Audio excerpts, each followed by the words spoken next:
Mega power star Ram Charan గురించి ప్రత్యేక పరిచయం అక్కర్లేదు. చిరంజీవి గారి నట వారసత్వాన్ని కొనసాగించడానికి చిరుత సినిమాతో బిగ్ స్క్రీన్ కి హీరోగా పరిచయమయ్యాడు. అతి కొద్ది కాలంలోనే తన అద్భుతమైన నటనతో తండ్రిని మించిన తనయుడిగా RRR సినిమాతో గ్లోబల్ స్టార్ గా ప్రత్యేకమైన గుర్తింపును తెచ్చుకున్నాడు చరణ్. రామ్ చరణ్ భార్య పేరు ఉపాసన అన్న సంగతి మనందరికి తెలిసిన విషయమే.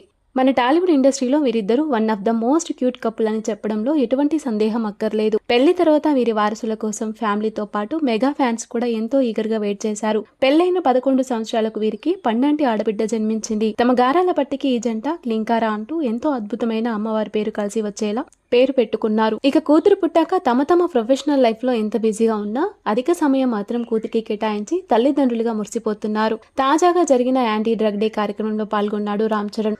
ఇక ఆ కార్యక్రమంలో పలు ఆసక్తికర వ్యాఖ్యలు చేశాడు. ఈ కార్యక్రమంలో తెలంగాణ ముఖ్యమంత్రి రేవంత్ రెడ్డి, విజయ్ దేవరకొండ, నిర్మాత దిల్ రాజు ముఖ్య అతిథులుగా హాజరయ్యారు. ఇక ఆ కార్యక్రమంలో రామ్ చరణ్ మాట్లాడుతూ కొన్ని సంవత్సరాల క్రితం 3వ తరగతి పిల్లలకు ఐస్ క్రీంలలో మత్తు పదార్థాలు కలిపి అమ్మారని, అది తెలిసి తల్లిదండ్రులు భారీ ధర్నాలు, ర్యాలీలు చేశారని, ఆ సంఘటన తనని ఎంతో బాధించిందని అన్నారు. అయితే అప్పుడు తాను తండ్రిని కానప్పటికీ ప్రస్తుతం ఒక తండ్రిగా తన కూతుర్ని స్కూల్ కి పంపించాలంటే భయమేస్తుందని ఎమోషనల్ అయ్యాడు చరణ్.